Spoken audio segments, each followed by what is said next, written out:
ಇಲ್ಲ, ಆ ಥರ ಇಲ್ಲ. ನನಗೆ ಅದು ಒಳ್ಳೆ ಭಾವನೆ ಇದೆ. ಆಡಳಿತ ಪಕ್ಷ ಇದೆ, ಗ್ಯಾರಂಟಿಗಳು ಕೈ ಹಿಡಿದಿದೆ, ಅವ್ರು ಮಾಡ್ತಕ್ಕಂಥ ಅದೇ ಹೇಳಿಲ್ವಾ. ಈಗ ಈ ಸರ್ಕಾರದ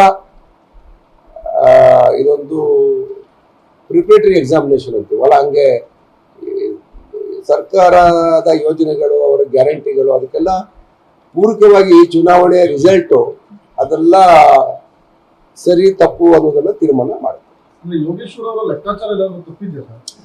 ನಾವು ನೋಡ್ರಿ, ನಮ್ಗಿದ್ದಂತ ಕಾಲಾವಧಿನಲ್ಲಿ ನಮ್ದೆಲ್ಲ ಹೋರಾಟ ಮಾಡಿದ್ದೀವಿ. ಎರಡು ಪಕ್ಷದ ಮುಖಂಡರುಗಳು ಹೋರಾಟ ಮಾಡಿದ್ದೀವಿ, ಅದರಲ್ಲಿ ಯಾವುದೇ ಅನುಮಾನ ಇಲ್ಲ. ಲೆಕ್ಕಾಚಾರ ಅಂದ್ರೆ ಲೆಕ್ಕಾಚಾರ ಮಾಡೋರು ಮತದಾರರಲ್ವಾ.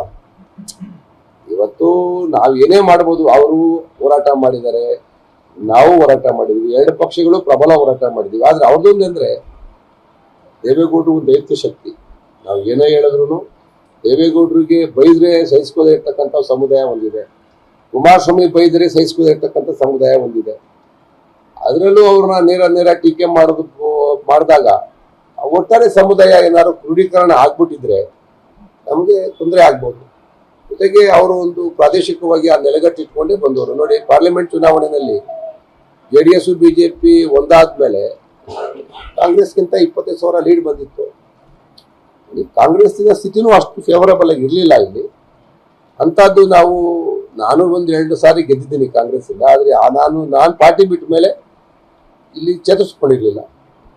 ಪಾರ್ಲಿಮೆಂಟ್ ಚುನಾವಣೆಯಲ್ಲಿ ಸುರೇಶ್ ಅವರು ಒಂದಷ್ಟು ಮತ ಬಂದಿತ್ತು, ಅದು ಬೇರೆ ಬೇರೆ ಕಾರಣಕ್ಕೆ. ದೇವೇಗೌಡರ ವಿರೋಧಿ ಮತ ಹಾಕ್ತಿರೋಲ್ಲ ಸುರೇಶ್ಗೆ ಹಾಕಿರ್ತಾರೆ. ಪಾರ್ಲಿಮೆಂಟ್ ಚುನಾವಣೆ ಬೇರೆ, ವಿಧಾನಸಭಾ ಚುನಾವಣೆ ಬೇರೆ, ಇದು ಉಪಚುನಾವಣೆ. ಏನು ಆತ್ಮವಿಶ್ವಾಸ ಏನು ಕುಗ್ಗಿಲ್ಲ. ಪೊಲಿಟಿಕಲ್ ಅನಾಲಿಸಿಸ್ ಮಾಡುವಾಗ ಸಮಾನವಾಗಿ ನಾವು ಯೋಚನೆ ಮಾಡಿದಾಗ ಈಗೂ ಆಗಿರ್ಬೋದು.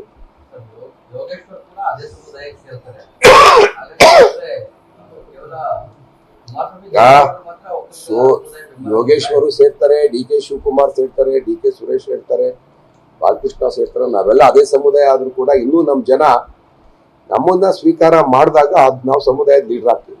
ಇನ್ನೂ ಅವ್ರ ಕುಟುಂಬಕ್ಕೆ ನಮ್ಮ ಸಮುದಾಯ ಅಂಟ್ಕೊಂಡಿದೆ. ನೋಡೋಣ ಈ ಚುನಾವಣೆ ಫಲಿತಾಂಶ ಆದ್ಮೇಲೆ ಏನಾಗುತ್ತೆ.